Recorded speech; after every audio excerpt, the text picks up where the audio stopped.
It is late October here in Northwest Indiana, and we've had a really warm fall, and the ghost peppers are still going strong. I don't know if you can see them all on this plant, but there are a ton. I have 2 plants that I planted, and in my opinion, you need about 1 ghost pepper to last 5 years. So I'm well overstocked with these.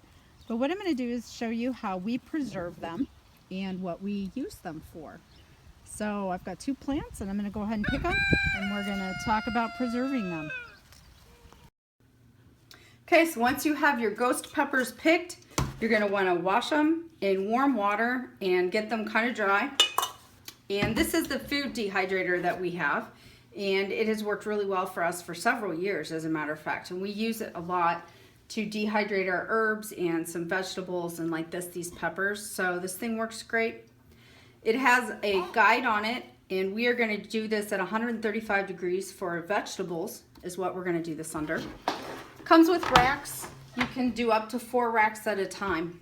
So we're going to go ahead and I'm going to show you how I fill this rack up.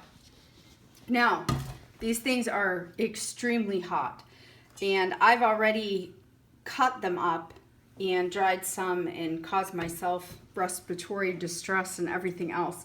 I'm definitely wearing gloves, but the gloves really don't even work. I still get some on my hands. But what I'm going to do with these is I am simply going to cut off the stems and put the whole pepper on there. It'll probably take it longer.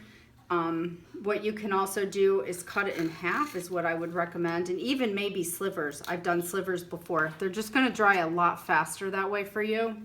But I am really kind of tired of cutting into them, like I said. So I'm going to try them whole this time. And I am just going to cut these stems off, and I'm going to lay these peppers on my dehydrator rack and fill the racks. Okay, so once you get your stems cut off and you have your tray loaded, or however many trays you want, and you either have them sliced or just whole, you're ready to dehydrate them. I will say, even just cutting the stems off, the fumes are so strong on these, so be careful not to directly breathe them in. And when you're washing your dishes, the same thing, when that hot water hits it, the fumes come up. So it's really, seriously not a bad idea to wear something over your mouth to do this. Do not run your dehydrator in your house or anywhere enclosed, because it also puts that hot fume all through wherever you do it. I'm going to do this in our detached garage, as a matter of fact.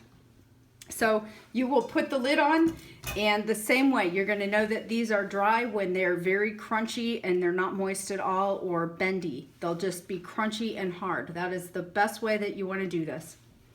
And once we are done dehydrating, that may take a whole day. It may take longer. I'm not sure. I've not done them whole, but you'll just know when they're crunchy.